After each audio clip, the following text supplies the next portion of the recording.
माझ्या प्रिय बंधू भगिनींनो, आज धर्मसभा ईश्वरी दयेचा रविवार डिवाइन मर्सी संडे किंवा ईश्वरी करुणा याचा रविवार, क्षमेचा रविवार हा साजरा करत आहे. आणि ईश्वराने किंवा परमेश्वराने आपल्यावर कधी दया केलेली आहे ह्याचं उदाहरण म्हणजे किंवा कधी आपल्याला दाखवलेले आहे. म्हणजेच त्याने आपल्या एकुलता एका पुत्राला आपल्या ह्या जगामध्ये पाठविले, एक मानव रूप धारण करून तो आपला मुक्तिदाता, आपला तारणकर्ता बनला. परंतु त्या अगोदर त्याला खूप दुःख सहन करावे लागले, त्याला क्रूसावर मरावे लागले आणि त्याच्यानंतर तो पुन्हा एकदा सजीवन होऊन आपल्याला नवजन्म देण्यासाठी तो आपल्यासमोर आज उपस्थित आहे. आणि हा सण आपण साजरा करीत आहोत. तसेच दुसरं म्हणजे परमेश्वराने किंवा प्रभू येशू ख्रिस्ताने आपल्या प्रत्येकासाठी प्रायश्चित्त संस्कार दिलेला आहे. येथून परमेश्वर रोज दैनंदिन जीवनामध्ये त्याची दया, त्याची क्षमा आपल्याला दाखवित असतो. आणि आजच्या शुभवर्तमानामध्ये माझ्या प्रिय बंधू भगिनींना आपल्याला असं सांगितलेलं आहे की कशा प्रकारे ह्या प्रायश्चित्त संस्काराची आज स्थापना केलेली आहे. प्रभू येशू ख्रिस्ताने आपल्या शिष्यांना पाप क्षमा करण्याचा अधिकार दिलेला आहे. आणि हे सर्व होत असताना त्यांच्यामध्ये थोमा नाही, एक शिष्य नाही, ज्याला आपण अविश्वासी किंवा शंका धरणारा असा थोमा त्यांच्यामध्ये नव्हता. काही कारणं असतील का तो नव्हता. आणि जर का आपण संत थॉमस किंवा सेंट थॉमस इंग्रजीमध्ये पिक्चर आहे तो पाहिला तर आपल्याला माहिती पडेल की तो ह्या रविवारी त्या शिष्यांबरोबर का नव्हता किंवा कुठे होता. ते सांगण्यासाठी खूप वेळ जाणं मी सांगत नाही. पण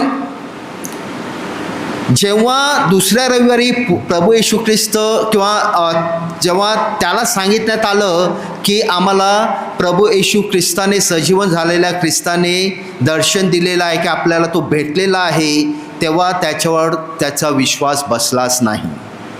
आणि म्हणून त्याला आपण अविश्वासी किंवा शंका धरणारा किंवा तर लगेच असा विश्वास धरणारा असा तो व्यक्ती नव्हता. परंतु दुसऱ्या रविवारी जेव्हा प्रभू येशू ख्रिस्त पुन्हा त्यांच्यामध्ये आला तेव्हा थोमा त्यांच्यामध्ये होता. आणि प्रभू येशू ख्रिस्त स्वतःहून थोमाला उद्देशून म्हणत आहे की तुझी शंका दूर कर, म्हणजे से पाहून घे माझे हात.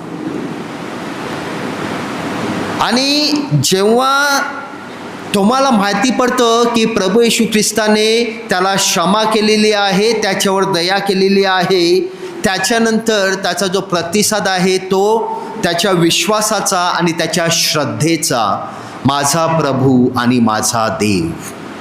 किती मोठी श्रद्धा तो प्रकट करत आहे.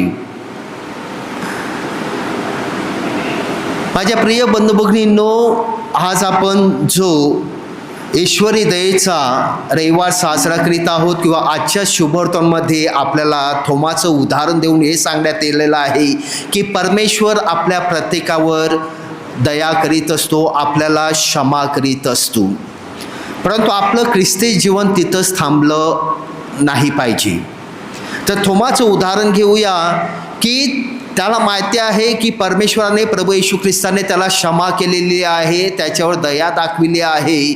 आणि म्हणून त्या दयेचं आणि क्षमेचे रूपांतर हे त्याच्या श्रद्धेमध्ये झालेलं आहे. त्याने त्याच्यानंतर येशू ख्रिस्तावर श्रद्धा ठेवली. हे रूपांतर आपल्या जीवनामध्ये सुद्धा झालं पाहिजे. आपल्या प्रत्येकाला माहिती आहे की आपला परमेश्वर किती दयाळू आहे, किती आपल्याला क्षमा करत आहे, करुणायुक्त आहे. आणि आपल्याला जेव्हा जेव्हा आपण पाप करतो आणि त्याच्याकडे क्षमेचे अंतःकरण घेऊन जातो तेव्हा तो आपली पाप क्षमा करीत असतो. परंतु ते फक्त तिथंच आपलं ख्रिस्ती जीवन संपायला नको. ह्याच्या पुढे जी क्षमा आहे, ती दया परमेश्वराने आपल्याला दाखवलेली आहे, त्याचे रूपांतर आपल्या श्रद्धेमध्ये झाले पाहिजे. म्हणजेच येशू ख्रिस्तच माझा तारणारा आहे, माझा मुक्तिदाता आहे आणि फक्त त्याच्यामध्येच मला दया आणि क्षमा मिळू शकते. हा विश्वास आणि श्रद्धा आपण रोजच्या जीवनामध्ये प्रकट केली पाहिजे. माझ्या प्रिय बंधू भगिनींनो, फक्त तुमच्यासाठीच नाही तर आमच्यासाठी धर्मगुरू धर्मभगिनी दुसऱ्यांना क्षमा करणं हे सोपं नाही. विशेष करून जेव्हा आपल्या अंतःकरणामध्ये जो द्वेष असतो, कुठेतरी आपल्याला त्रास झालेला असतो, ते लवकर आपण क्षमा करत नाही. परंतु इंग्रजीमध्ये म्हटलेलं आहे की it is difficult but not impossible. अवघड आहे परंतु अशक्य नाही. आणि याचंच एक उदाहरण म्हणजे 9 जानेवारी 1984 रोजी 2 माणसे एका तुरुंगामध्ये, जो सेल असतो त्या तुरुंगात जेलमध्ये तिथे बसलेले होते. त्याच्यातला एक तरुण व्यक्ती जीन्स घालून, ब्लू जॅकेट घालून तो तिथं बसला होता, एका खुर्चीवर बसला होता.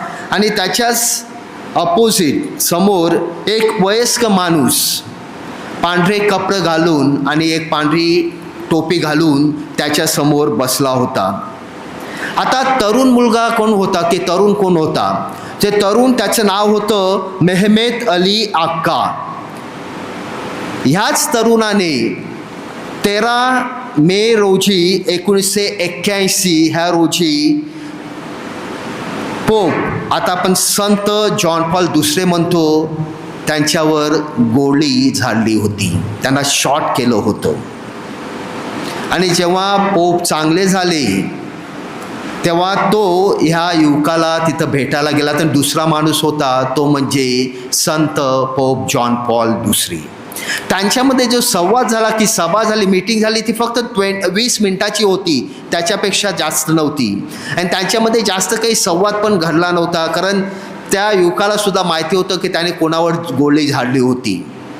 तेव्हा पोप जॉन पॉल दुसरे यांनी त्या मेहमेद अलीचा हात आपल्या हातात घेतला, त्याचे चुंबन घेतले आणि त्याला आलिंगन दिली. त्याच्यानंतर त्यांच्यामध्ये थोडी चर्चा झाली. त्यानंतर त्या युवकाने पोप जॉन पॉल दुसरे यांचा हात हातात घेतला आणि आपल्या स्वतःच्या मस्तकावर असा ठेवला, as a sign of respect, मान सन्मान. आणि तिथं त्या मेहमेद अलीला कळून चुकलं की हा एक परमेश्वराचा माणूस आहे आणि याने मला क्षमा केलेली आहे.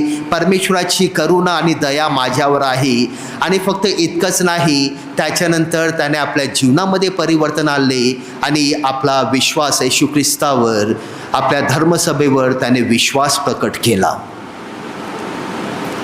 माझ्या प्रिय बंधू भगिनींनो, आज आपण हा ईश्वरी दयेचा रविवार साजरा करीत असताना आपल्या प्रत्येकाला ते ईश्वरी दया आहे ती दाखविण्यासाठी आमंत्रित करण्यात येत आहे.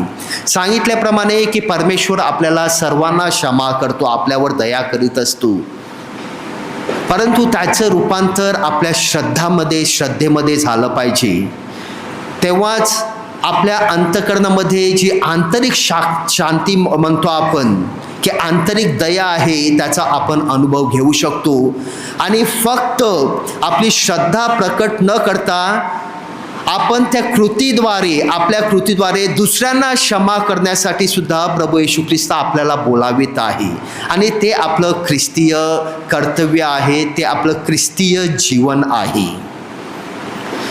परमेश्वर दयाळू आहे, प्रेमळ आहे, क्षमा करत आहे.